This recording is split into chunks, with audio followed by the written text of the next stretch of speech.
Ani Carlos. Praise the Lord. Thank you, Pastor Jun. Isa pong pinagpalang umaga sa bawat isa.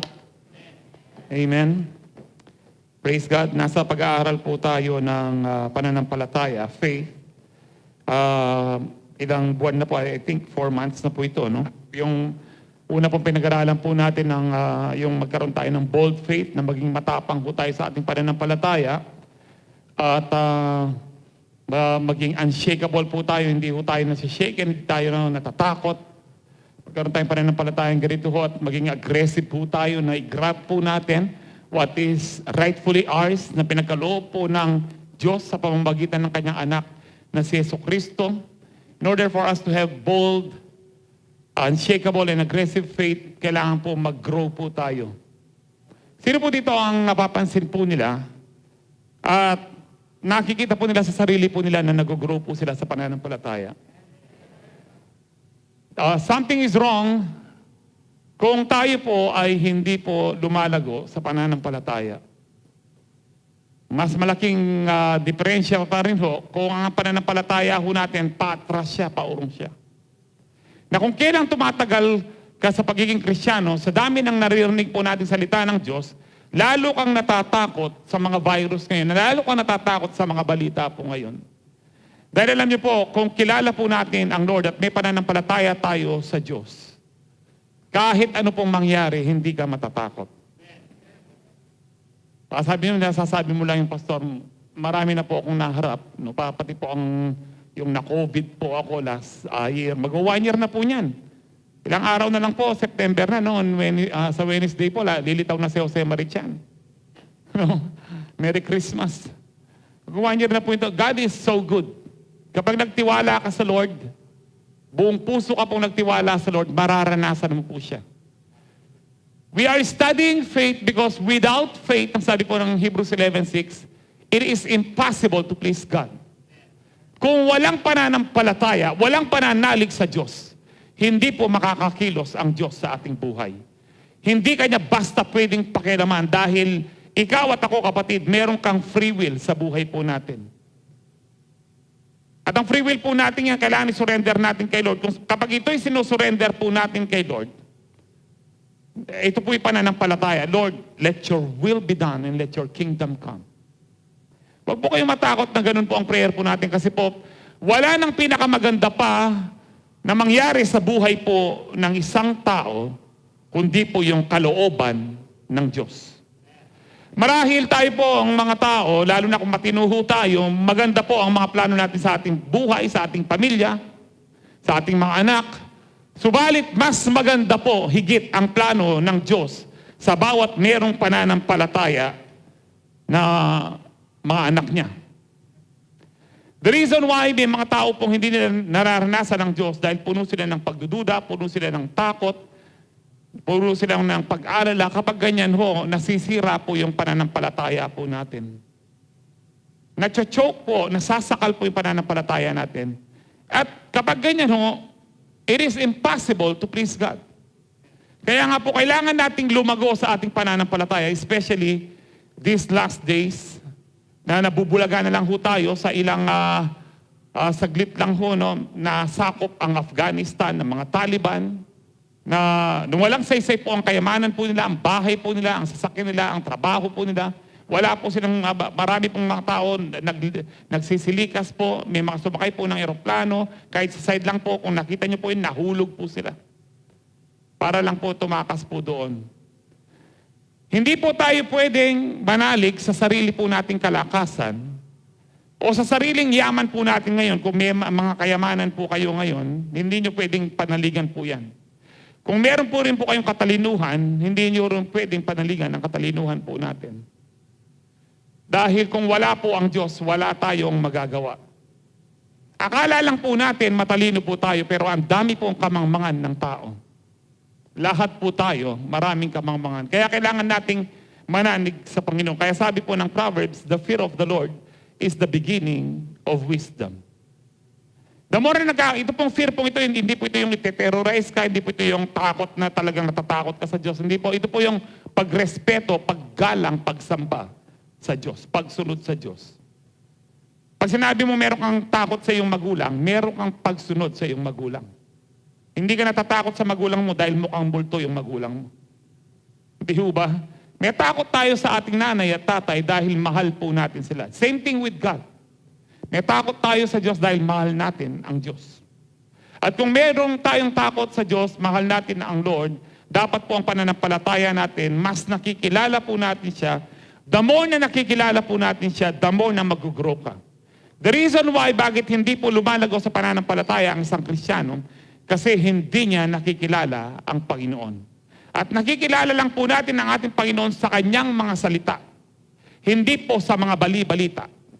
Hindi po kung kani-kanino. Kailangan po mismo sa kanyang salita. Dahil ang salita ay Diyos. Sabi po ng John chapter 1, verse 1, in the beginning was the Word, and the Word was with God, and the Word was God. Sa pasimula ang salita, at ang salita ay Diyos, ang sabi po. Sa verse 14, at ang salita ay nagkatawang tao. Ito po si Kristo. Si Kristo po ay Diyos. Hindi po totoo yung sinasabi ni Iglesia ni Manalo na tao lang si Kristo. Totoo pong tao si Kristo. Pero hindi lang siya basta tao. Diyos siya na nagkatawang tao. Siya yung salita na lumikha ng langit at lupa. Na yung salita sa verse 14, ang sabi, the Word became flesh, ang sabi po dyan. Napakaliwanag po niyan. Huwag natin pa basta paniwalaan kung sino po yung mga nakaupo sa mga matataas na katungkulan, sabi nilang tao po sila. Magbasa po tayo ng salita ng Diyos upang makilala natin ang Diyos. Kaya tayo po ngayon na nandito sa Calvary Temple, nakatitiyak po tayo na ang Diyos po natin ay buhay. Ang Diyos po natin ay totoo. Naranasan na po natin ito. Kahit po nung pasimula pa ng pandemic last year, nakita po natin na hindi tayo pinabayaan ng Diyos. Sa lahat ng nanampalataya sa Kanya. Pero yung hindi mga nananampalataya po sa Kanya, miserable po ang buhay po nila. Para po tayo po yung mag-enjoy at meron pa rin pong kapayapaan sa ating buhay, kailangan po meron tayong pananampalataya na lumalago. Imposible po meron kang pananampalataya na ang pananampalataya mo po ay hindi lumalago. Dahil ang pananampalataya po ay buhay. Wala pong pananampalatayang patay. Ang pananampalataya po ay buhay. Lumalago po yan. At kapag lumago po yan, nagbubunga po yan ng mabuti. Amen ho ba? Kaya ito dapat ho ang ating makita. Let us strive for our faith to grow, to be more like Jesus. Kaya tayo lumalago sa ating pananampalataya, o kaya kailangan nating lumago po sa ating pananampalataya, kasi kailangan po nating maging katulad ni Kristo. Na si Kristo po, nung siya po nandito, nag-operate po siya hindi bilang Diyos. Kasi po kung siya ay kumilos bilang Diyos, namatay po lahat ng tao. Katulad sa Old Testament. Nung dumating po siya dito, siya po ay dumating bilang tao para magbigay po ng ehemplo or example po, halimbawa sa atin, kung paanong tayong tao ay mamuhay katulad po niya. Na walang takot at merong banal na pagkatakot sa Ama, pagsunod sa Ama, at gumagawa po ng mabuti para ang Ama ay maluwalhati sa ating mga buhay. Amen po ba? Gising ho ba kayo kahit maaga po tayo ngayon? Praise the Lord, no? Parang lumalamig po ngayon, no? Talagang malapit na po ang Pasko. We pray and we declare that in the name of Jesus, magno-normal ho tayo. Huwag po kayong maniwalang hindi na magbabalik sa normal kasi nasa Biblia po yan. Bago dumating ang Lord, ang mga tao po ay they're given to marriage, may nagpipiesta, normal po ang sabi po ng Lord. Ang Antichrist gusto niya maging new world order na lahat makontrol niya. Pero hindi makakakilos ang Antichrist hanggat nandito ang Holy Spirit. Ang Holy Spirit ay nasa sa atin po. Hanggat nandito ang mga Kristiyano na nasa kanila ang Holy Spirit, hindi pwedeng kumilos ang Antikristo. Tayo po ang merong dominion. Tayo po ang nais ng Lord na mag-rule kasama ang Panginoon. Tayo po dapat, sabi po ng Panginoon, anuman ang talian nyo sa lupa, tatalian sa langit. Kaya nga po, anuman ang pakawalan din natin sa lupa, pakakawalan sa langit. Binigay po ang kapamahalaan sa atin po.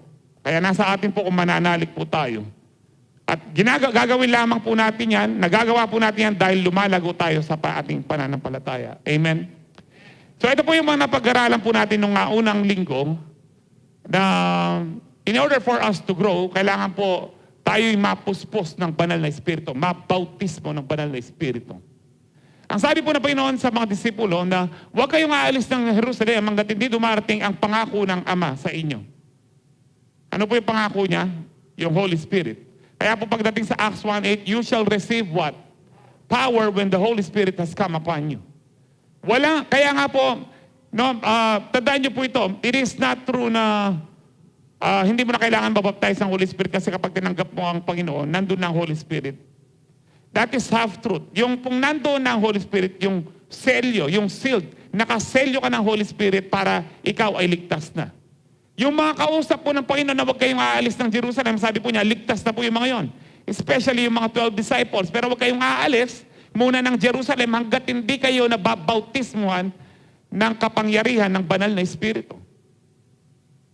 Kaya po marami pong talunan, maraming madaling magtampo sa Diyos, magtampo sa tao, madaling balat sibuyas. Dahil po wala silang kapangyarihan. Ang nais po ng Lord, mabalot tayo sa kapangyarihan ng banal na Espiritu. Upang hindi tayo matangay ng panlilinlang ni Satanas at ng mundong ito. You shall receive power when the Holy Ghost has come upon you. I do believe gusto po natin ng power. Ayaw po natin gusto ng Lord, tayo po ay matagumpay. Hindi tayo magtatagumpay kung hindi tayo nabautismuhan ng banal na Espiritu. Now, kung meron po sa atin na hindi pa nabaptize ng Holy Spirit, ang sabi po ng ating Panginoon, kung kayong ama na masasama ay marunong magbigay ng magagandang regalo o mabubuting regalo sa inyong mga anak, how much more, higit lalo ang amang nasa langit, hindi ba niya ipagkakaloob ang kanyang banal na Espiritu doon sa mga humihiling nito? Kailangan po, hilingin po natin, Ama, nais ko po ang iyong banal na Espiritu upang magtagumpay ho tayo. Marami pong ligtas na hindi po nabaptize. Opo, marami pong ligtas na hindi baptize. Kaya lang, miserable pong buhay po nila. Yung pong lagi na lang malungkot, walang kapayapaan, laging takot. Bakit? Wala pong kapangyarihan. That is why, hindi lang po minsanan ang being filled with the Holy Spirit. Every day, magpa-fill po tayo ng Holy Spirit katulad po ng ating Panginoon. Na siya po ay nung siya po ay nag-operate po dito, nabuhay bilang tao, umaga pa lang, bago siya mag-ministry, nagpipray po siya. Pagdating po sa gabi, nagpipray din po siya mag-isa. Iba po yung kasama niya nagpipray, ang kanyang mga disciples. Mag-isa po. Kasi po, nagpaparecharge po tayo sa Holy Spirit whenever nagpe-pray po tayo. Kung minsan nawawalan na po tayo ng pasensya. Bakit? Kulang ka sa prayer. Alam niyo po, ang taong kulang sa prayer, wala po siyang pasensya. Kaya pag gising niyo sa umaga, hindi niyo inuna ang Lord, masisira ang buong araw niyo. Dahil hindi niyo inuna ang Lord. But when you seek the kingdom of God and His righteousness first, all these things shall be added unto you, sabi po ng Panginoon. Magiging maayos ang lahat kapag inuna natin ang Panginoon. So after being filled with the Holy Spirit, katulad po ng mga disciples, naging matapang po sila. Si Peter na duwag. Siya po ang unang nag-preach po na matapang po siyang tumayo at ilang libo po ang tumanggap sa ating Panginoon. 3,000. Ganito po katapang si Peter. Si Peter din po at saka si John ang sumuway sa mga may katungkulan sa gobyerno at maging sa mga pariseo na sabi nila, binagbabawal sila, huwag na kayong mag-preach patungkol sa pangalan ng Panginoong ni Jesus. Sabi ko na, sino dapat masunod? Kayo o ang Diyos? Mas mabuti pang sumunod kami sa Diyos kesa sa tao. Ano po ibig sabihin nito? Susunod tayo sa gobyerno hanggat hindi tayo pinagbabawal sa ating pananampalataya. Kapag ang gobyerno po mismo binabawal na tayo sa ating pananampalataya, huwag na ho tayong sumunod. Ito pong sinasabi po nila. Yung Romans 13 na pagkakamalian po natin, dapat magpasakop tayo. Totoo po yun. Kung ang gobyerno, hindi niya pinagbabawal si Kristo. Pero kung pinagbabawal na niya si Kristo, katulad ng mga unang disciples, kahit mamatay pa kami, at namatay nga po sila, hindi kami titigil sa kakapangaral patungkol kay Kristo. Sino po ang handang mamatay para kay Kristo? Praise the Lord. Yan po ang mga taga-Calvary Temple. Buhay po ang Diyos sa kanila. Amen? Kaya nga ho tayo, nandito, alam niyo ho, this very Sunday, marami na naman pong nag-announce na magsasara sila ng church po nila. Dahil po, dumadami daw po ang COVID. Bakit? Church ba ang nangangalat ng COVID? Hindi ba church ang pumipigil sa COVID? Hindi ba ang church ng ating Panginoon ang tayong nagpe-pray ng kagalingan sa kanila? Bakit tayo titigil? Hindi ba ang Diyos ang pumuprotekta sa atin? Hindi yung pagtatago natin. Kami po, kami ng mga pastor, may mga alam po kami na kung sino yung nagtatago, sila po ang mas naapektuhan ng COVID, sila pa yung namatay. Opo, ako po, na-COVID po ako. Pero buhay na buhay po ako. Opo, dadanas tayo ng ganitong mga problema, pero hindi ibig sabihin matatalo ka ng dyablo. Kapag ikaw ay merong pananampalataya sa Diyos, kahit anong gawin ng puwersa ng impyerno, hindi mananaig si Satanas sa iyo. Bakit? Matagumpay ka dahil kay Kristo. Kaya nga po magpatuloy ho tayong mapuspos ng banal na Espiritu. And then, yung pangalaw po, in order for us to grow, we need to be abiding in the Word of God. Abiding means yung pong nananatili tayo, nanghahawakan tayo sa salita ng Diyos. If you abide in me and my words abide in you, ask whatever you wish and it will be done to you. John 15:7. Kung kayo'y mananatili o manghahawakan sa akin at nanghahawakan kayo at nananatili sa aking mga salita, ano mang hilingin ninyo, ay ibibigay ko, pagkakalob ko, sabi ng Panginoon. The reason why, bakit hindi po natin natatanggap ang ating mga answered prayers, kasi po, mali po yung mga prayer po natin, hindi po sila ayon sa salita ng Diyos. They're not abiding sa word ng Panginoon. Hindi sila ayon, hindi sila patungkol, hindi talaga sila nanghahawakan sa salita ng Diyos. Madalas nagiging ano ko po ito, na kasi madalang lang po tayong magkita tayong kayong Sunday, lalo sa first service, madalang po tayong magkita. Alam niyo po, may mga mali tayong prayer. Ako po, may mali po akong prayer ng Lord, kahit hindi mo ako pagalingin, maglilingkod ako sa iyo. Parang ang ganda, no? Na-touch ba kayo? Pero alam niyo po, ano po ang mali doon sa prayer na yun? Yung kagalingan, binigay na po ng Lord. Ito pa po yung mas mali.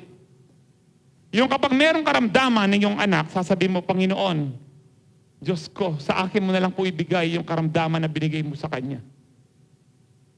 Ang sinasabi mo, ang Diyos ang nagbibigay ng karamdaman. Pero hindi po. Walang saysay po ang ginawa po ni Kristo kung hindi po siya ang nagpapagaling. Kaya nung dumating si Kristo dito, pinagaling po niya lahat. Hindi po siya nagtanong, may kasalanan ka ba? Kailangan magsisi ka muna. Lahat ng lumapit sa Kanya, pinagaling po niya. Dahil sa Kanya po, siya po ay liwanag. Wala pong kadiliman nang gagaling sa Kanya. Siguro po nababasa niyo sa Old Testament. Hindi, Pastor, sa Old Testament, ang Diyos ang nagpapadala ng salot, ng sakuna. Opo. Pero hindi, paano niya pinapadala? Sa Kanya ba galing? Hindi po. Inaalaw niya si Satanas. Maliwanag po yan sa Book of Job. Challenge po ni Satanas ang Diyos. Sabi niya, si Job, kaya ka lang sinasamba niyan. Dahil binibless mo siya, tanggalin mo yung mga blessing sa kanya. Handa ho ba kayo matanggal yung blessing? Tanggalin mo yung blessing sa kanya. Tignan ko lang kung di ka sumpain sa mukha niya. Pero natalo si Satanas. Hindi pa rin nagkasala si Job. Namatay. Ganito po, alam niyo po si Satanas kapag nakakilos po siya, papatay niya lahat ng mahal na sa buhay mo. Pinatay niya lahat ang mahal niya sa buhay, mga anak niya. Ang tinira niya, yung asawa niyang bungangera. Nang sabi niya, sumasamba ka pa sa Diyos mo? Ba't di mo lang sumpain ng Diyos mo at mamatay ka na lang? Alam ni Satanas yung sama ng ugali ng asawa niya, kaya tinira niya. Sabi niya sa mga kasama niyang demonyo, huwag niyo papatayin yung asawa niya masama ugali niya para matorture lalo si Job. So sabi ng Diyos sa kanya, Satanas? Nakita mo, hindi pa rin nagkasala itong anak ko. Kaya ka pa rin sinasamba niyan kasi healthy siya, wala siyang karamdaman. Bigyan mo ng karamdaman niya, kanya. Sige, gawin mo ang nais mo, pero huwag mo lang siyang papatayin. Ang punto ko po dito, medyo malalim pong katuruan po kasi ito. Kasi pag nababasa natin, akala po natin, parang yung patitigasin ko yung puso ni Pharaoh. Pero actually po, hindi niya talaga siya ang nagpapatigas, kundi si Pharaoh mismo. Meron pong verse doon, si Pharaoh hardened his heart. Ang sabi pong ganun. Dahil sa Diyos po, wala pong kadiliman. Paano ka bibigyan ng karamdaman ng Diyos na wala namang karamdaman ang Diyos? Walang karamdaman sa langit. Sino pong nagbibigay? Inaalaw po niya. Kaya po sa, I think 1 Corinthians 10:13, naging verse po natin to last week na He will not allow you na maranasan ang isang pagsubok na hindi natin kakayanin. At kapag hindi na natin kinakayanan, binagbibigay po ng way out ang Lord upang makayanan po natin. Ayan, 1 Corinthians, no temptation has overtaken you except what is common to mankind. Lahat po ng problema natin, pare-pareho may problema po tayo. Huwag niyo sabihin, ako lang ang ganito, ako lang ang may problema. Hindi po. Sabi po dyan, pare-pareho may problema. And God is faithful, He will not let you. Sa NLT po, He will not allow you. Ang sabi po. So hindi niya sinabi po dyan na He will not give you. Marami po sa atin, mali din po yung deklarasyon natin, binigyan ako ng ganitong problema ng Diyos. Hindi po, ang nagbigay po nan, si Satanas. Inalaw lang po. Naintindihan niyo ba ako? Pinayagan lang po ng Panginoon. Kapag pinapayagan po ng Lord ang mga problema, una sa lahat, upang tayo ay lumago sa ating pananampalataya. Pangalawa, maranasan natin ang kapangyarihan ng Diyos. Pangatlo, upang mapahiya si Satanas. Kung paano napahiya si Satanas sa buhay ni Job. Kaya magpakatatag po kayo ang mga problemang yan. May solusyon po yan. Si Kristo ang solusyon. Si Kristo ang pag-asa. Amen na yun po sa NLT. Sabi niya, He will not allow the temptation to be more than you can stand. Hindi niya papayagan. Si Satanas po, pinayagan niya kahit sabay-sabay namatay dahil alam niya ng Lord kung gaano katatag si Job. Kaya kung may mga mabigat tayong problema, pinapayagan po ng Lord yan, alam niya kung gaano katatag. Doon sa biyaya na pinagkaloob, doon sa kalakasan na pinagkaloob, doon sa espiritu na pinagkaloob ng Diyos sa atin. Amen, ho ba? Kaya nga po, it is wrong for us to say na, Lord, tanggalin mo na po yung binigay mong, hindi po ang Diyos ang nagbigay po nun. Kapag tayo po ay meron nagkaroon ng karamdaman, salamat po Panginoon, alam ko kalooban mo ang kagalingan. Dahil ito'y binayaran mo na sa krus ng Kalbaryo.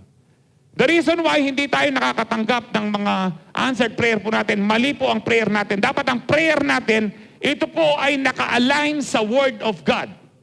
Nag-a-agree, umaayon sa salita ng Diyos.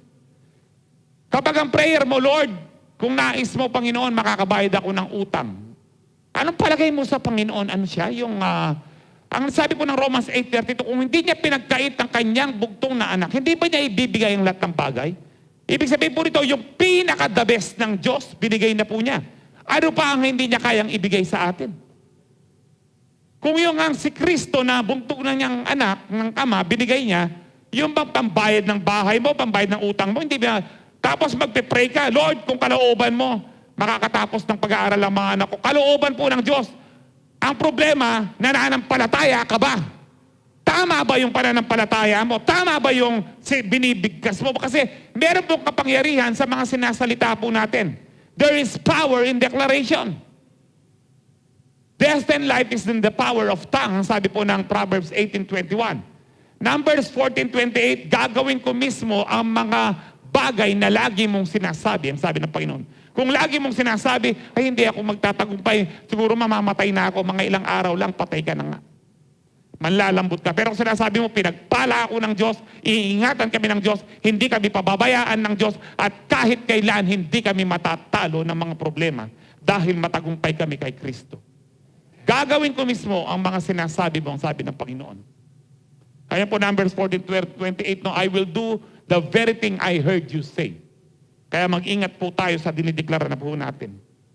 Minsan nag-pray tayo, tama yung prayer natin. Pagka-pray natin, ay gagaling kaya talaga ako. Bakit masama pa? Hindi po, kahit masama ang pakiramdam mo, Lord, magaling na ako, sabi ng iyong salita.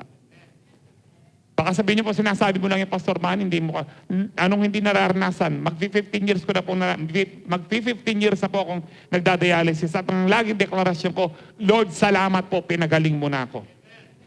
Ngayon, ang sinasabi ni Satanas, tumigil ka na, 15 years na, wala pang nangyayari. Anong walang nangyayari? Kaya nga ako buhay kasi nagdedeklara ako ng buhay sa aking buhay. Kung naki-agree ako sa iyo, Satanas, sabi ko sa kanya, matagal na akong patay dahil ikaw, Satanas, sinungaling ka. Kung minsan tayo po na mas naniniwala doon sa mga negative words na bulong ng diablo sa atin, kesa sa sinasabi ng salita ng Diyos. If we abide sa word ng Lord, tayo po'y nananampalataya ng hahawakan, hindi tayo nagbabago sa salita ng Diyos. Amen? Alam niyo po, hindi pa ako nag-i-intro nito, nagre-review pa lang ho tayo. Naalala ko pa lang, hanggang alas 9 lang ho tayo, akala ko alas 12 ho tayo, no? And then number 3, in order for us to grow, we need to be intimate with the Lord. Yung maging close tayo sa Lord. Na ang sabi nga po sa Acts na they devoted themselves to apostles' teaching, yung word ng Lord, and to fellowship, para maging intimate sa Lord. Para ikaw ay maging mapalapit sa Diyos, huwag kang mag-a-absent sa pananambahan. Huwag kang mag-a-absent sa CU. Huwag kang titigil manalangin. Huwag kang titigil sa pag-aaral ng salita ng Diyos. Kung kailan ka tinatamad na magsimba, manalangin, mag-attend ng CU, lalo kang magsimba, lalo kang mag-attend ng CU, lalo kang manalangin. Kasi hindi po kalooban ng Diyos na tama rin doon tayo. Lord, naintindihan mo naman po ako. Alam niyo po, minsan bumubulong din po ang katawan ko na ganyan. Ay Lord, pagod ako kahit ganito na lang ang panalangin ko na ganyan-ganyan, no? Tapos pinaalala ng Diyos sa akin, dahil ngayon po, no, nagbabike po kami. Kahit po mahirap po yung inaakyat po namin pagbabike. Hinihingal ka na, tinutuloy mo pa rin. Kahit pagod na pagbabike lang po yun. Sabi ko sa sarili ko, nga no, pagod na ako, tinutuloy ko. Itong panalangin, di naman nakakapagod to. Pagtapos mo na nalangin, nare-refresh ka pa. So kapag tinatamad po tayo, lalo tayo dapat itulak natin ang ating sarili. Amen ho ba? Kasi po, hindi po sasabihin ng Diyos sa'yo, sige anak, huwag ka munang manalangin. Naintindihan naman kita. Hindi po kaya habilin po ng Lord, pray and do not give up.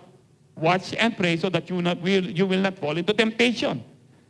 Nung puyat na puyat yung mga disciples sa Garden of Gethsemane, ilang beses pong binalikan ng Lord ang mga disipulong, sabi niya, natutulog pa ba kayo? Gumising kayo, kailangan kayong manalangin. Ginigising po niya, hindi kalooban ng Diyos sa atin nang hindi tayo nananalangin sa araw-araw. Kahit gaano tayo kapagod. Amen ho ba? In fact, lalo tayong tumayo. Kahit po masakit ang katawan ho natin, kinobid ho tayo, tumayo ka dahil pinagaling ka na ng Lord. Mamamatay ka lalo kung magmanok-manukan ka king kama. Amen ho ba? Lumaban ka.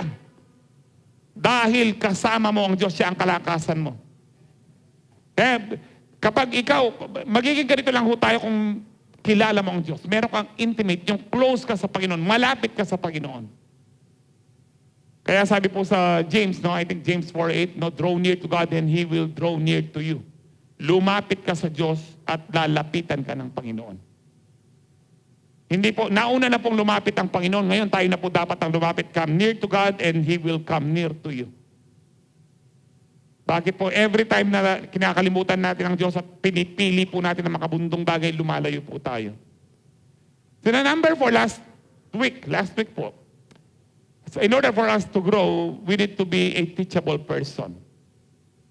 Alam po natin siguro ang verse na ito, yung Proverbs 12:1. Ano po sabi ng Proverbs 12:1?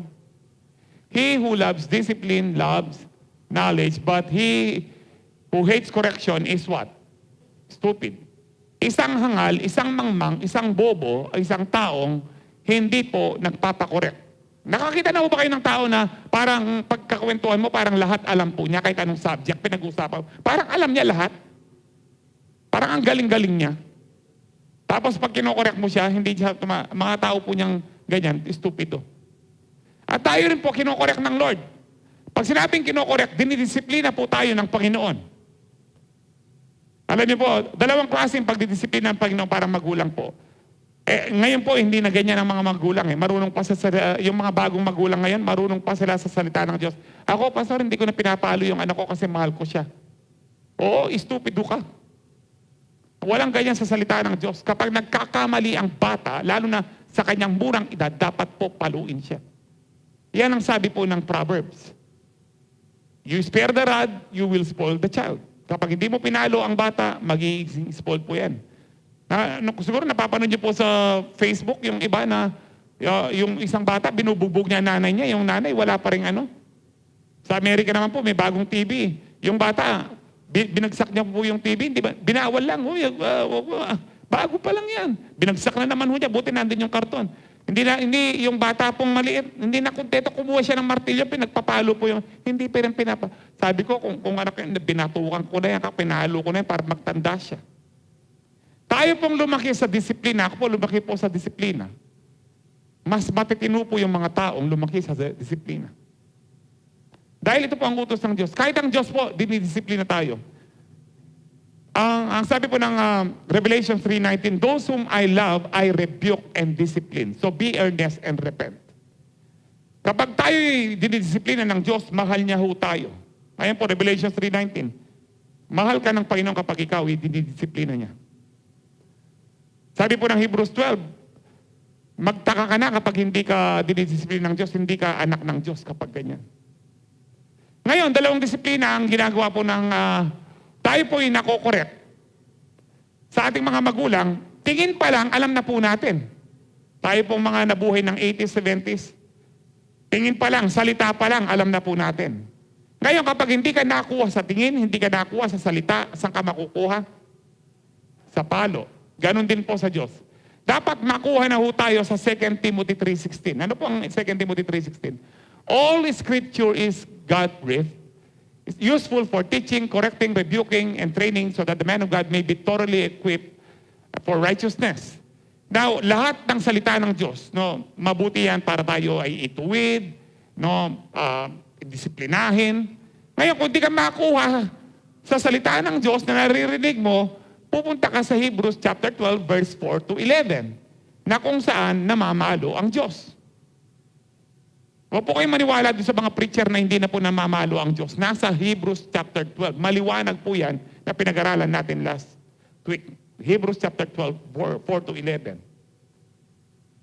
Yung matitigas ng ulo. Kaya nga po, mamili po tayo. 2 Corinthians 3:16. Sa salita pa lang, matutunan ho tayo. O sa Hebrews chapter 12, 4:11. Ako po, natuto po ako. Hindi po sa 2 Timothy 3:16, sa Hebrews 12. Kinakailangan pa ho kong dumaan ng dialysis para po ako sumunod lang sa Lord. It is hard to learn the hard way. It is difficult to learn the hard way. But I tell you, mas maganda na pong hindi tayo mapalo. Pag sinabi na po ng Diyos, mag-obey na po tayo. Amen, huba? This is how we grow. And ngayon po, ang pag-aaralan po natin, 8:13 na, no, konting time na lang po ako. In order for us to grow, we need to be holy in deeds. Maging banal po ang ating mga gawa. Marami pong allergic sa banal na salita, yung pong holy. Na may mga preacher po ako napapanood na it is impossible for men to be holy. Kaya hindi natin dapat pinipreach ang holiness, sabi po nito. Nagulat po ako. That is not the word of God. Alam niyo po, pag sinabi ng Lord na be holy, mangyayari po yun kasi walang sasabihin ng Diyos na hindi pwedeng mangyari. Sa tao po, imposibleng maging banal tayo. But sabi nga po ng Panginoon, with men, it is impossible. But with God, all things are possible. Maging ang kabanalan. Marami pong allergic sa word na holy. It is because ang kala po niya, pag ikaw ay banal, dapat tahimik ka. Hindi ka umiimik, kahit sipain ka, durain, hindi ka umiimik, ganun ho. Parang pinako si Kristo. No? Nung pinako siya, ganun kasi nakahanda siyang mamatay para sa atin. Pero habang nung nabubuhay po siya, kung yung kabanalan, dapat tahimik ka. Kung yung kabanalan, dapat hindi ka nagagalit. Pwede ka pong magalit, pero sabi po ni Paul, in your anger, do not sin. Do not let the sun go down while you are still angry. Huwag tayo, parang tayo nagkakasala kapag pinabayaan mong lumipas ang buong sang araw na hindi ka nagpatawad at galit ka pa rin. So yun, ang tanong ko po, kung ganun po yung kabanalan, hindi banal si Kristo kasi si Kristo nagalit siya. Si Kristo po, sinabihan po ng hindi magaganda yung bang tao na mga hipokrito, mga lahi ng mga ulupong, mga lahi ng ahas. Si Kristo po 2 beses pumunta ng temple, pinagtutumba po yung mga nagtitinda. At pinaglalatigo pa ho, basahin niyo po ang Bible. Kung po yung kabanalan pala, yung iniisip natin kabanalan, dapat po ganyan ka, tapos yung mukha mo mukhang Saint Bernard na hindi nangangagat. No? Hindi po totoo yun. Dapat tahimik ka na kapag pasok mo sa simbahan, dapat ano ka lang, tahimik ka lang. Hindi po totoo yun. Alam niyo po, sa langit po, punong-puno po ng ingay po doon, ingay po ng rejoicing. Sabi po ng Panginoon, isang kaluluwa lang ang tumanggap sa Panginoon. Libo-libong mga anghel ang naglulundagan, nagre-rejoice. Ilan ho tayong kaluluwa na tumanggap? Na kung gaano po, ilang milyon, bilyon po ang nagre-rejoice po doon, sumisigaw po sila. Hindi po ibig sabihin kapag banal ka, dapat mahinaon ka magsalita. Hindi po ganoon ang kabanalan. Hindi ka dapat sumisigaw. Na kapag sumigaw ka sa Panginoon ng praise the Lord, praise the Lord. At kapag tumawa ka, yung mainhin lang kasi banal ka. Yung kapag tumawa ka, nakakatawa. Ba't ganyan ka tumawa? Tuwa ka na ba niya? Oo, kasi banal ako. Hindi po gano'n. Hindi po normal yun. Kahit pokrituan ho po yan. Sino ba binagbigay po ng tuwa sa atin? Hindi ba ang Diyos? Hindi ba humahalakak ang Diyos? Hindi ho ba attractive ang Panginoon? Alam niyo po, ang tao pong masungit, at yung mukhang banal sa perception ng tao. Hindi po lumalapit ang mga bata. Pero nung panahon po ni Kristo, ang mga bata linalapitan. Bakit po? Attractive po ang Lord, hindi po siya mukhang masungit. Kaya po, yung pong notion po natin, yung kaisipan natin na dapat banal ka, hindi ka umiimik, tahimik ka lang. Alam niyo po, yung mga tahimik, sila yung mas delikado. Hindi mo alam, no? Para pong... ang lalim pala ng ng mga iniisip niya, lalim pala ng pinabalak niya. Yung sinabang tahimik siya, paano kaya makukuha ang cellphone nito kanya? Yung mga ganun po siya. So hindi po, ang ibig sabihin lang po ng holy, to be set apart, humiwalay. Set apart, yan po ibig sabihin ng holy. Na tayo po hindi nakamukha ng mundong ito, kaya ang sabi po sa Hebrews 12:2, do not conform to the pattern of this world, or sa NLT, do not copy the behavior of this world. Huwag kayong gumaya sa mundong ito. Ang mundong ito puno ng kasalanan, puno ng takot, puno ng mga worry, puro makamundo ang huwag kayong gumaya sa mundo. Dahil kayo'y banal. Ibig sabihin po na banal, hiniwalay kayo ng Diyos. Na hindi tayo umayon sa mundong ito. At ang mga taong taga-mundo na hindi nananampalataya sa Diyos, akala nila, ito lang ang buhay. Tayo po, nakatuon po tayo, sabi po ng salita ng Diyos, ituon natin ang ating mga kaisipan sa mga langit na mga kalangitan na mga bagay at pamumuhay. Hindi the things of this world, but the things in heaven. Dahil tayo'y mga taga-langit. Hindi tayo mga taga-lupa. Buwat nung na born again tayo, binigyan tayo ng bagong buhay ng Panginoon, tagalangit na ho tayo. Kaya nga po, ang kabanalan po ay yung pong tayo po'y humihiwalay para po mag-glorify ang Lord. Nakakaiba ho tayo.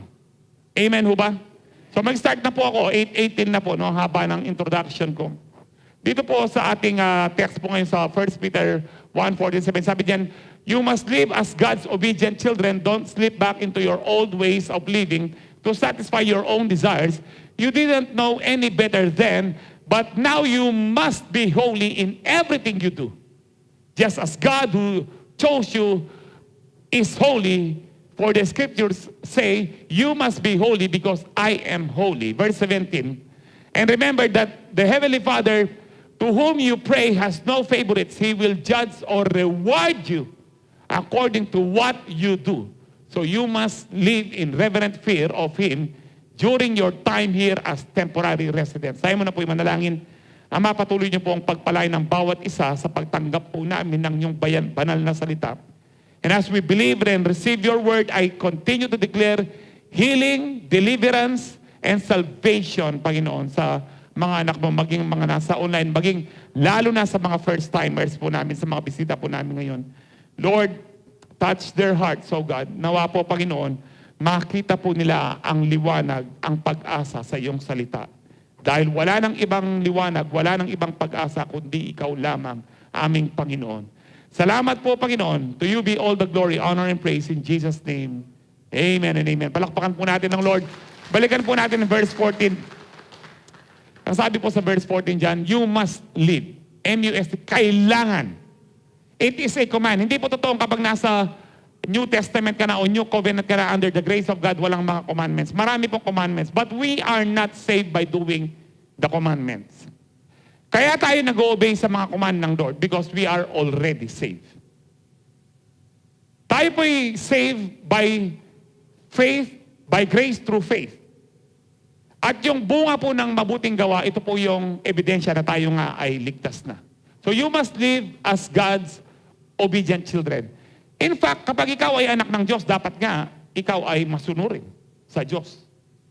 Amen? Ang sabi niya, don't slip back into your old ways of living to satisfy your own desires. You didn't know any better then. Huwag na kayong bumalik sa dating pamumuhay. Hindi nyo alam kung anong katotohanan noon. Hindi nyo alam kung ano yung tama noon. Ngayon, alam nyo na. Huwag na kayong babalik doon. Sabi po ng salita ng Diyos dito. And then, but now, you must be holy in everything you do. Lahat ng gagawin ninyo, lahat ng gawa, lahat ng kilos ninyo. I repeat, hindi tayo ligtas sa ating mga kilos. Kaya tayo banal sa ating mga gawa dahil tayo'y pinabanal na. Amen ho ba? Alam niyo po, although positionally, sa ginawa po ng Panginoon sa krus ng Kalbaryo, nagkaroon po ng exchange of position.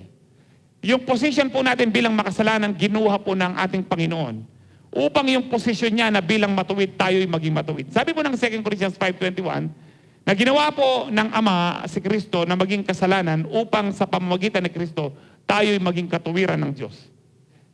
No, God made Him who has no sin to be sin for us so that in Him we might become the righteousness of God. Ayan po. To become the righteousness of God. 2 Corinthians 5:21. Matindi po ito. We are righteous because of Jesus, hindi po dahil sa atin. Tayo'y matuwid na, tayo'y pinabanal na. And yet, may mga verses po in the Bible na tayo nga'y matuwid at banal na.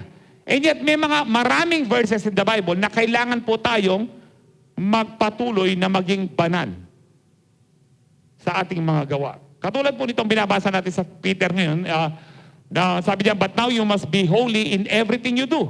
Magpatuloy kayong maging banal sa inyong mga gawa.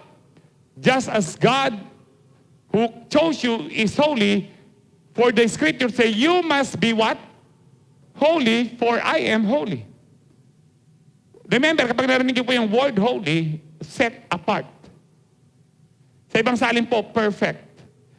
Meron bang perfect sa atin? Ang Diyos lang po ang perfect, hindi ho ba? But ang sila, you must be holy. You must strive to be perfect. Opo, hindi tayo magiging perfect hanggang nandito tayo sa mundo ito. Pero dapat, ang puso natin, gusto po nating maging banal. Gusto nating maging perfect. Gusto nating patuloy na humiwalay sa masasamang gawa ng mundong ito. Nakukuha niyo ba yan?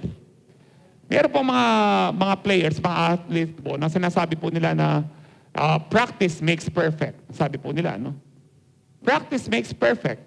But nobody is perfect. So why practice? Hindi po siya ganoon. Kahit hindi po, even though nobody is perfect, but yung mga anak ng Diyos should strive to be perfect. No, kailangan po, pilitin po natin, no, itong katawan natin, disiplinahin natin ito na papunta sa perfection. Ito po talaga ang tunay na kabanalan. Yung talagang humihiwalay ka sa mga makamundong bagay. Verse 7, sabi diyan, and remember that the Heavenly Father to whom you pray has no favorites. Wala pong paborito ang Diyos. Reward niya at ginajudge niya ang bawat. Sabi niya, He will judge or reward you. Judge or reward you according to what you do. Ang judgment po actually doon sa mga gumagawa ng masama. I-reward ka ng Panginoon sa bawat gawang mabuti. Remember this. Kaya tayo nakakagawa ng mabuti, it is because of the grace of God. Titus 2:11, 12, no? For the grace of God has appeared to mankind, it teaches us to say no to ungodliness and worldly passions, but to live a holy and righteous life in this present age. Yung grace po ng Panginoon, it is the power for us to obey God. It is the power for us to live a holy life. That is the grace of God. It is not a license to sin. Hindi rin siya parang immunization sa kasalanan, ang grace. Ang grace po, it is the power for us to overcome sin. Maliwanag po yan sa Titus 12. It teaches us to say no, ang grace po ng Lord, to ungodliness. Amen, hubang. Kaya, God will judge you, sabi po ni Peter, God will judge you according to what you have done. No? Reward you, judge you, reward you according to what you do. Sabi dito, so you must live, nandiyan na naman po yung word na must, kinakailangan in reverent fear of Him during your time here as temporary residents. We need to be reminded na temporary lang po ang buhay natin dito. Amen? Temporary residence po tayo dito. Now, dito po sa 1 Thessalonians chapter 4, verse 3 to 8, sabi niya, it is God's will that you should be sanctified. Kalooban ng Diyos na mamuhay po tayo ng malinis o banal. Yan po ang another word for being holy. Being holy is being sanctified. That you should avoid sexual immorality, that each of you should learn to control your own body in a way that is holy and honorable. Sino pong magkokontrol? Hindi po tayo kinokontrol ng Diyos. Maging ng banal na Espiritu. Tayo po ang magkokontrol kasi yan po ay kaloob ng banal na Espiritu. No, kasama dun sa fruit of the Holy Spirit, love, joy, peace, patience, goodness, kindness, faithfulness, gentleness, self-control, yung pangsyam. Yung self-control, nasa sa atin po yan. Kaya tinawag na self-control. Kailangan po, you should learn to control your own body, sabi niya, in a way that is holy and honorable, not in passionate like the pagans, yung mga pagano o mga unbelievers who do not know God. Hindi tayo dapat katulad ng mga pagano na nagtitiwala sa kayamanan. Hinahabol ang kayamanan ng mundong ito. Saan tayo dapat magtiwala? Sabi po dyan sa verse 6, tuloy po natin. And that in this matter, no one should wrong or take advantage of a brother or sister. The Lord will punish. Ito naman po yung word na punish. The Lord will punish. Ang kausap po ni Paul dito, mga Kristiyano. No, marami pong preaching ngayon, no? Hindi na tayo pinapunish ng Lord. Pero iba po ang nababasa natin sa Bible. We need to abide sa word ng Lord. Hindi po sa mga preacher na sumikat po sa YouTube o sa Facebook na wala sa Bible. Ang sabi ko dyan, the Lord will punish all those who commit such sins. Ang kausap po ni Paul dito, mga Kristiyano sa Thessalonica. As we told you and warned you before, no? Sinabihan ko na kayo, sabi ni Paul, winarningan ko na kayo, dati pa. For God did not call us to be impure, but to live a holy life. Tayo'y linigtas, tinawag ng Diyos upang mabuhay po ng banal. Ano ibig po sabihin ng banal? Hiwalay sa mundo. Paano tayo hiwalay sa mundo? Pastor, nasa mundo tayo. Ibig sabihin po na hindi tayo gumagaya sa ugali po nila. Dapat katulad tayo ni Kristo. Dahil anak tayo ng Diyos. So, paano po tayong mabubuhay po? Tuloy muna po natin, mayroon pang verse 8, I think, Tom. Therefore, anyone who rejects this instruction, ang sino mang hindi tumatanggap sa katuruan ito, ang sabi po dyan ni Paul sa Thessalonica, does not reject a human being. Hindi nyo nire-reject ang pastor, but God. Patungkol saan po ang teaching? Patungkol po sa kabanalan. To live a holy life. Kapag rinireject po ng isang tao ang patungkol sa pamumuhay ng kabanalan, hindi niya nire-reject ang pastor. Ang nire-reject niya ang Diyos. Ang sabi po dyan, the very God who gives you His Holy Spirit. So for us to live, to grow in our faith, to have a holy deeds, kailangan po mag-generate po tayo ng liwanag. Generate light to the world. To generate means to give, to produce. Tayo po dapat ang magsilbing liwanag sa mundo ito. Sabi po sa Matthew chapter 5, 14 to 16, you are the light of the world, like a city on a hilltop that cannot be hidden. No one lights a lamp and then puts it under a basket. Instead, a lamp is placed on a stand where it gives light to everyone in the house. Sabi tayo po yung liwanag ng mundong ito. Pero maraming Kristiyano ngayon, even may ibang mga pastor, nagtatago. Paano tayo meron bang liwanag, sabi dyan, na yung lampara itatago sa ilalim ng basket? Wala. Kahit po pandemic, dapat po tayo ay lumalabas. Hindi para po magkalat ng virus, upang tayo magkalat ng pag-asa sa tao. Ng pag-asa po natin para matapos po yung pandemic na yan, si Kristo. Wala nang iba. Amen ho ba? Napatunayan na po natin, kayo po na hindi po tumitigil na lumalabas. Napatunayan po natin na pinoprotektahan po tayo ng Panginoon. Magkakasipon ka kung minsan lalagnatin ka o nandyan yung sintomas ng coronavirus. Alam niyo po, hindi ibig sabihin mamamatay ka na. Marami pong nabuhay, lalo na yung mga nagtiwala sa Lord. Isa na po ako doon. Alam niyo po sa coronavirus, nung naranasan ko po last year po yan, na magwa 1 year na, mamamatay ka sa lungkot. Dahil naka-isolate ka. Wala kang nakikita. Ito po yung nakakamatay. Araw-araw, tatawagin ka ngayon. Last year po, every other day. Ngayon po, araw-araw tatawagin ka, magbayad na po kayo ng 45,000. Ngayon po, 50,000 every day. Doon ka mamamatay. Para sabi mo, maganda pang mamatay na ako kasi magka-problema yung mga pamilya ko ng milyon-milyon. Pero alam niyo po, ang deklarasyon ko, Lord, kahit magkano pa magiging bill ko dito, alam ko, babayaran mo, Panginoon. In fact, nung sinabi ng Panginoon sa akin, tumayo ka na dyan, i-review mo ng Diablo, kailangan lumabas ka na. Alam niyo po, imposible po yung dapat makalabas ako kasi alas 5 na. And cut off, 4 o'clock. Tinaago po yung result ko. Dapat hinihintay ko mag-negative po yung swab. Tinaago po nila, hindi nila binigay. Umaga pa lang pala, nandun na. Gusto nila mag-extend ako hanggang Lunes pa, Biyernes po yun. Ang susunod na paglabas during that time is Monday na. Every day, magbabayad ka ng ng 30,000, no? Doon lang sa yon, sa araw na yon. Kaya gusto nilang ma-extend. Ganyan po kabalasubas yung ibang hospital ngayon. Pero alam niyo, sabi ko sa nurse, sabi po ng nurse, hindi na po kayo makakalabas kasi wala na pong PhilHealth, wala nang ganyan. Hindi, sabi mo sa kanila, magka-cash ako. Ang yabang ko po, no? Sabi, pag talikod niya, Lord, sabi ko, magka-cash ako. Lord, paano kaya? Iniisip ko, kalahating milyon, say 800,000 o 1 million, ano pa? Sabi ko, tinawagan ko, misis ko. Sabi ko sa misis ko, Diyo ka ako, magkano yung cash natin? Kasi sabi ko, lalabas ako ngayon, magka-cash tayo. Kahit walang insurance, kakash tayo. Alam niyo po, dapat 4:30 umalis na po yung mga yung mga sa office. In-extend po sila ng Lord hanggang 7:30 para lang ako'y lumabas. Nakalabas po kami, nag-cash po kami. Bakit? Mabuti po ang Diyos. Pag nagtiwala ka sa Lord, wala pong imposible. Sinabihan ko si Satanas, hindi mo na ako pwedeng i-detain dito. Kailangan kong lumabas ngayon. Dumating yung nurse, 2 beses, 3 beses, nasabi niya sa akin, imposible na po kayong makauwi kasi oras na po, 5:30 na.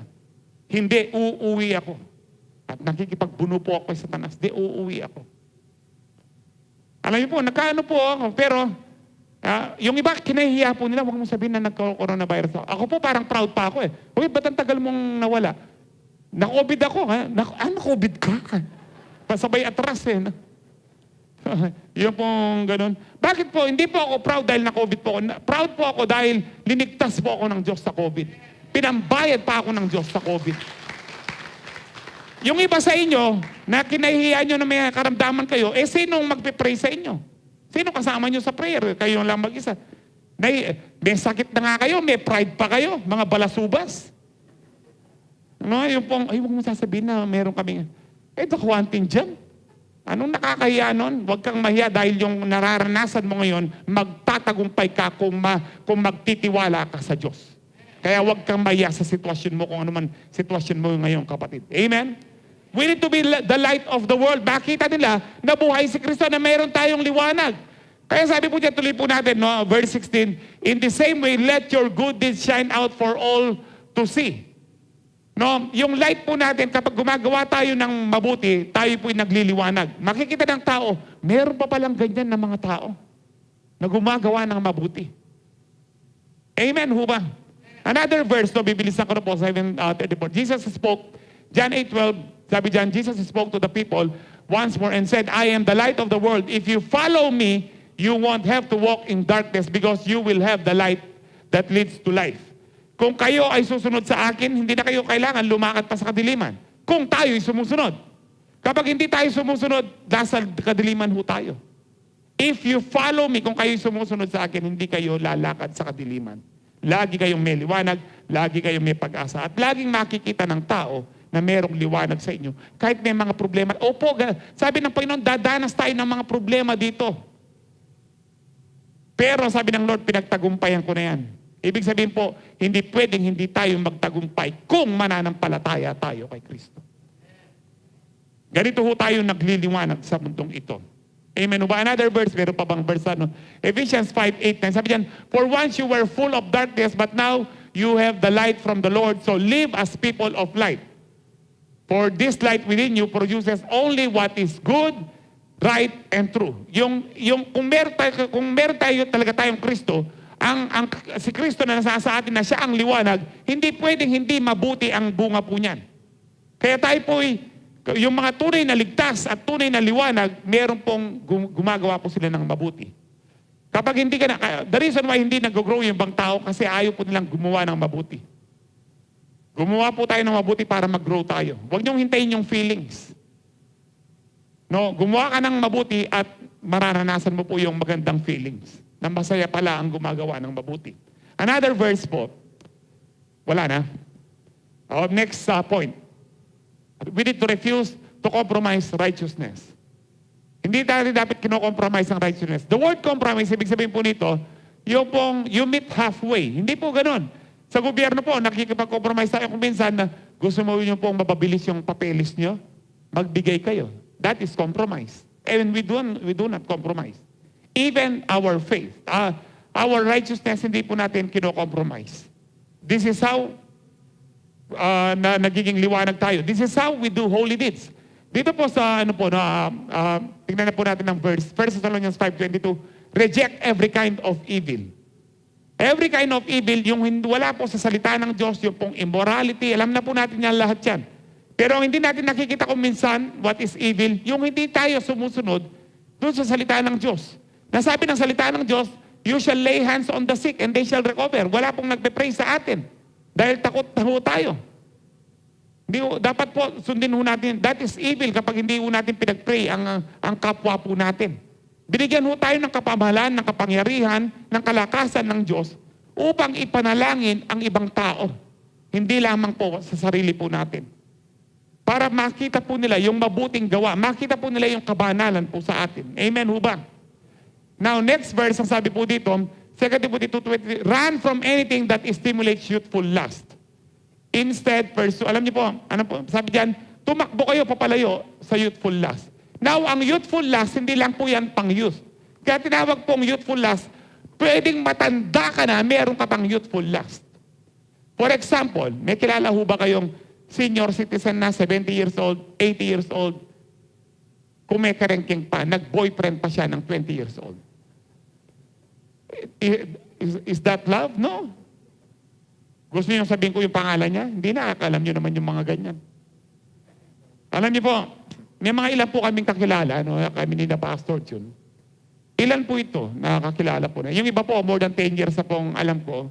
Ngayon, alam niyo po yung sumusulat sa internet na mga retired military daw sila, retired Navy, naghahanap daw sila ng asawa, meron silang mga matatanggap na hundreds of thousands of dollars, kaya lang kailangan nila ng ganito para may ilabas yung pera. So padalan muna ako ng 50,000, tapos hingin na naman yan, ng ganyan. Alam niyo po, marami ako sinabihan ng ganyan. Kalokohan yan. Kamulalan yan. Ako na po nung nagalit na po, kamulalan po yan. Yung paniwalan yan na. Mama, yung pong ibang kakilala kong ganyan, kahit po milyon gumastos po sila. Walang nangyari. Yung iba, binalikan pa ako, Pastor, ayan na, darating daw siya. Kailan po? Ayan. Tingnan po natin. Alam niyo po, hindi po yan darating kako. So, nung kita kayo, nasan siya? Nasa airport po, dinetain po siya. Kamulalan. Dinetain siya, nasa airport na ang daming excuses. So ngayon, more than 10 years na, wala pa rin nangyayari. May gastos lang, kapit ng milyon hanggang 1 million. Meron pong humingi ng tulong sa akin, anak po niya, kasi yung nanay niya, na nauubos po yung pera sa ganyan po niyang boyfriend na hindi niya nakikita doon sa email lang. Excuse po, no? Na minsan po, nakita niya po yung nanay niya, na gabi po, halos maghating gabi na, hindi po siya tumitigil sa cellphone. And then, ito pa yung hindi niya tinigilan. Nakita niya ang nanay niya nakaharap sa salamin. Humarap po siya sa salamin. Alam niyo po, umiiyak po itong anak niya hong ito. No, may edad na po yung anak niya. Umiiyak siya sa akin, Pastor, tulungan niyo po ako. Hindi ko po alam kung ano nangyayari sa nanay ko. Nakita ko nanay ko, halos hating gabi na, naka-90s. Tinitignan niya yung sarili niya, ganyan-ganyan siya. Mag-80 na po yun. 80. Ano ba? Youthful lust. Mag-80 na. Nangangarap pa siya magka-boyfriend na maka-score pa siya. Hindi ba yun? Hindi pa ka-demonyohan po. Mati na kamo. Pila niya ang Aldo. Mati na eh. Buri na pantakban ito. Pabihira. Alam niyo po, maiksi lang po ang buhay po natin. Kahit bata, iisip mo, kahit bata ka pa, hindi po mahaba yung buhay ng 50 years old, ng 80 years old. Hindi po mahaba yan compared sa eternity. Sabi po dyan, instead, pursue Habulin nyo yung righteous living, habulin nyo. Hindi po yung righteousness ang hahabol sa iyo. Ikaw dapat ang humabol. Pursue righteous living, faithfulness, love, and peace. Enjoy the companionship. Kanino? Of those who call on the Lord with the pure heart. Kanino po yan? Yung mga kapwa Kristyano, mga kasiyo. Alam niyo po kasi 1 Corinthians 16:33, bad company corrupts good character. Kung sinong kasama mo, magiging kaugali mo. Pero yung lagi mong kasama, maka-Diyos sila, magiging maka-Diyos ka. Kapag banal sila, magiging banal ka. Kung anong ugali nila, mahahawa ka. Sabi ng Proverbs, huwag mong samahan yung mga mainitin ng ulo, eventually magiging mainitin ka ng ulo. Ibig sabihin niya, kapag kasama mo, chismosa, eventually chismosa ka na rin. Mareklamo ka na rin. Another verse po. 1 Peter 2:11-12. Sabi niya, dear friends, I warn you as temporary residents. Ito na naman po yung sinasabi ng salita ng Diyos, temporary residents and foreigners, to keep away from worldly desires that wage war against your very soul. Iwasan natin yung nakakasira sa ating kaluluwa. Another verse po, sabi diyan, verse 12, be careful to live properly among your unbelieving neighbors. Then even if they accuse you of doing wrong, they will see your honorable behavior. Kahit inaakusan ka na masama na mga Kristiyano, born again, ganyan sila, ganyan, huwag kang gaganti ng masama. They will see your honorable behavior, sabi diyan, and then they will give honor to God when He judges the world. Another verse po, Hebrews 12:1. Therefore, since we are surrounded by such great cloud of witnesses, let us throw off everything that hinders. Tanggalin natin yung nakakahinder sa atin. Yung mga pumipigil sa ating spiritual growth.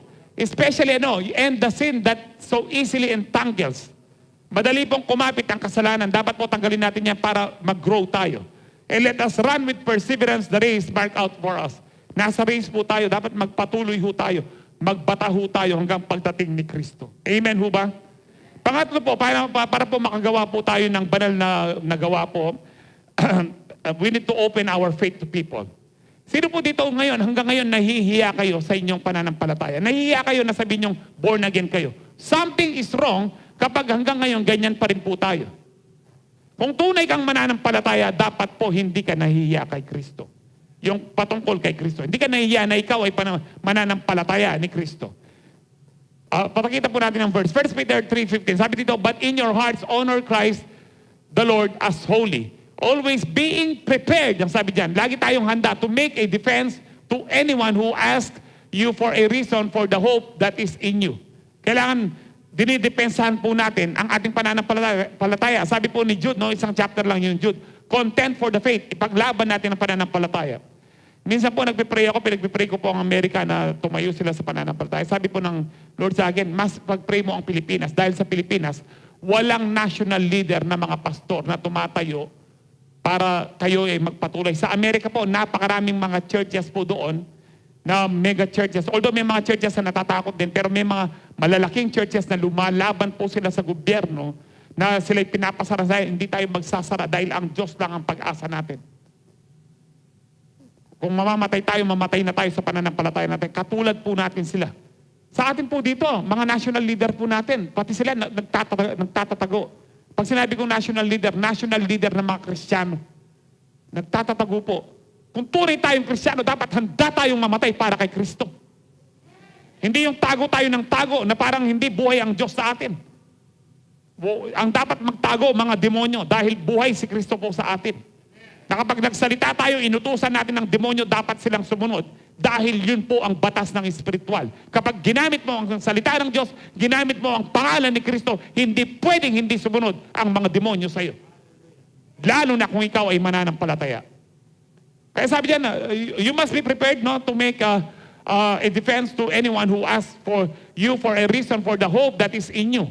Yet do it with gentleness and respect. Kailangan po dinidepensa natin ang ating pananampalataya. Another verse po, sabi diyan sa 2 Timothy 1:8, so do not be ashamed of the testimony about our Lord or of me, His prisoner. Rather, join with me in suffering for the gospel by the power of God. Huwag kang mahiya sa akin kasi during that time, alam niyo po, 2 Timothy 1:7, bago po yung verse 8, yung verse 7 muna, God did not give us a spirit of fear. Ang sabi po niya ni Paul kay Timothy, this young pastor na si Timothy, natatakot po siya kasi marami ng mga pinatay ng mga Kristiyano, mga leaders.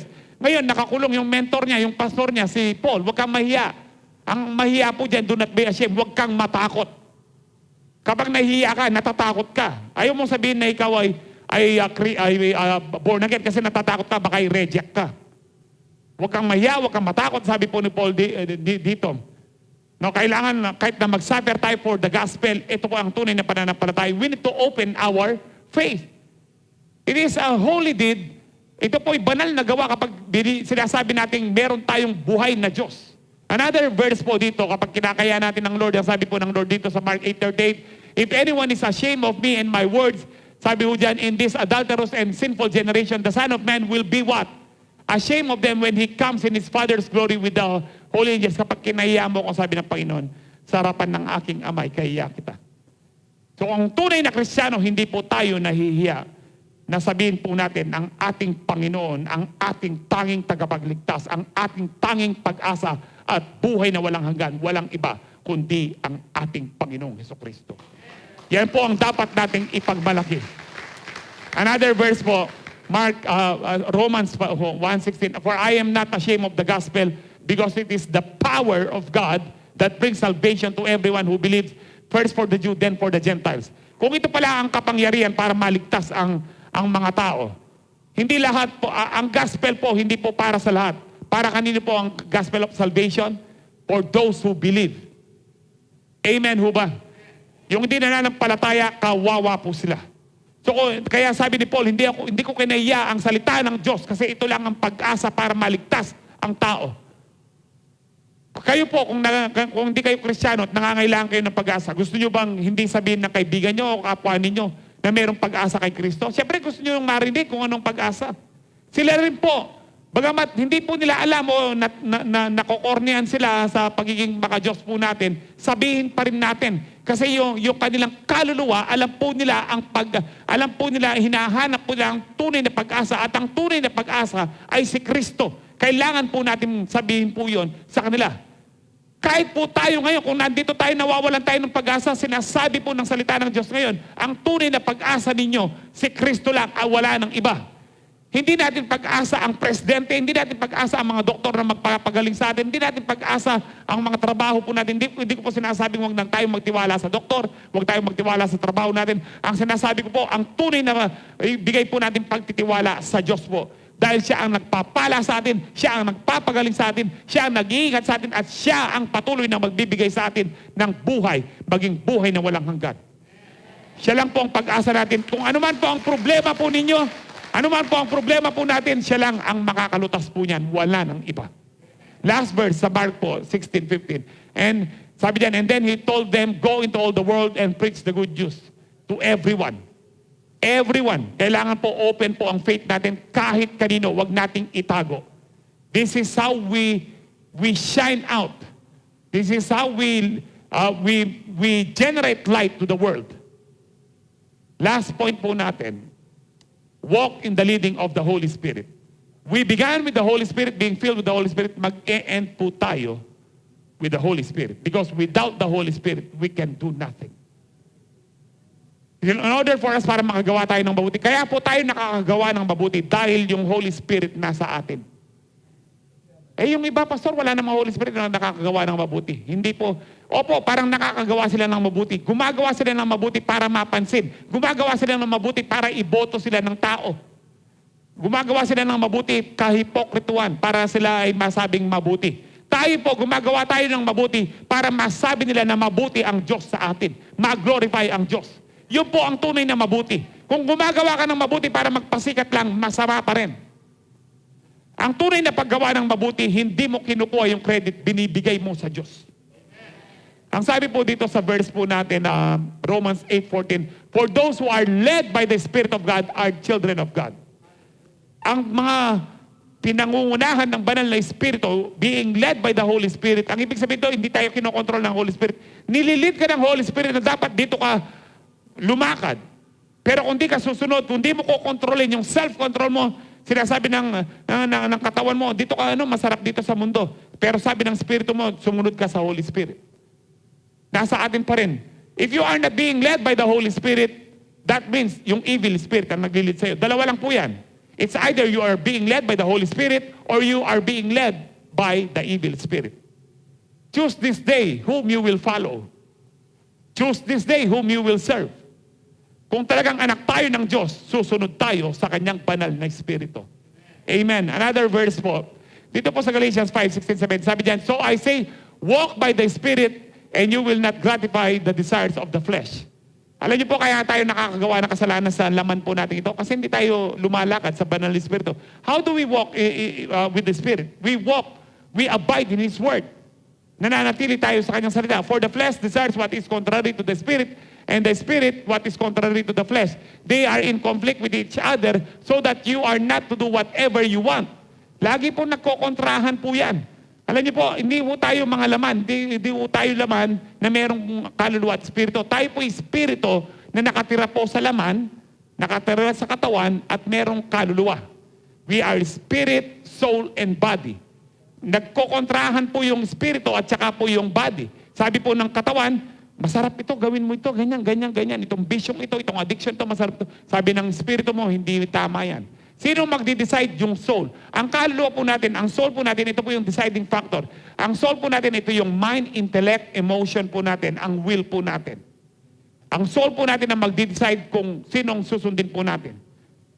Ito yung self-control. Kaya sabi, dapat po ang soul po natin sumunod po sa ano, para yung katawan po natin susunod sa banal na espiritu. This is how na mag-grow tayo. This is how na magtatagumpay ho tayo. Amen? Hindi po yan by feelings. Masarap po yung salaman, by feelings. But we walk by faith. Ang sabi po ng last verse po natin, 2 Corinthians 5:7, we walk by faith, not by feelings, not by sight. Kahit hindi mo nararamdaman na ikaw ay pinagaling na, i-declare mo, magaling na ako, Lord. Kahit hindi mo na nakikita na parang wala pa yung provision, wala pa yung pera, Lord, alam ko, hindi mo ko pababayan. Alam ko, pinagpala mo na ako. Kahit saan ka magpunta, Lord, alam ko, kasama kita. Kaya wag mo pong sabihin, mag-isa ka lang. Pag tinanong ka, sinong kasama mo? Si Lord. Kahit tawanan ka pa. Because we walk by faith, not by sight. Yung pinagpe-pray niyo po, Lord, salamat po dahil mabuti kayo. Alam ko po, tinugon niyo na po yun in Jesus' name by faith. Kahit hindi mo maramdaman, because we do not live by our feelings. Hindi tayo karnal. Tayo spiritual. Amen ho ba? So we walk by faith. Ano man po yung pinagpe-pray niyo ngayon, no? Magtiwala kayo by faith, ibibigay po ng Lord yan. Pastor, parang hindi. Wag niyo pong i-declare yan.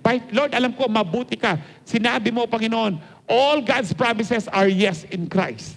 Ano man pong pinagpe-pray nyo kapag yan ay nasa Biblia, nasa pangako ng Diyos, i-claim nyo na dahil ipagkakaloob na yan, dahil pinagkaloob na po ng Diyos yan sa pamamagitan ng ating Panginoong Hesukristo.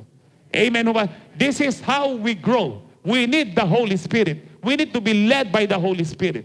We began with the Holy Spirit, we end with the Holy Spirit. Amen ho ba? So mag-review na po tayo.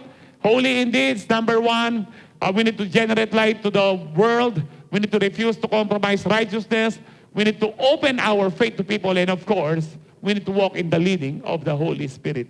This is how we grow. Amen ho ba? Last verse po, gusto po isingit po yung Isaiah 38:5 bago tayo mag-take ng Holy Communion. Pwede natin pakita yung Isaiah 38:5. Sabi diyan, go and tell Hezekiah, this is what the Lord, or 35:8 tata, baliktad. 35:8, sorry. No? 35:8, baliktad po na. And a highway will be there, it will be called the way of holiness. Ano pong highway po yun? Way of holiness. It will be for those who walk on that way. The unclean, yung mga masasama, will not journey on it. The wicked fools will not go about it. Sino po lalakad sa highway of holiness? Tayo lang po. Hanggat lumalakad tayo, ang sabi po ng John 14:6, I am the way, the truth, and the life. No one comes to the Father except through me. Hanggat na, kapag hindi tayo dumadaan doon sa katuwiran ng Diyos, hindi wala tayong buhay na walang hanggan. Kapag tayo dumadaan sa katwiran ng Diyos, sa highway of holiness, meron tayong kapayapaan. Opo, magkakamali tayo. It doesn't mean holy ka, hindi ka na nagkakamali. Nagkakamali pa rin ho tayo. Pero wag tayong aalis dun sa highway of holiness. Ang pangalan ng highway of holiness is Jesus. I am the way, ang sabi po niya. Rinibil po niya yung highway of holiness, I am the way. The way to salvation is Jesus. The way to peace And prosperity is Jesus. The way to blessing is Jesus. The way to healing is Jesus. The answer to your problem is Jesus. Kaya manatili po tayo doon sa way of holiness. And the way of holiness is Jesus. Palakpakan po natin ang Lord. Tayo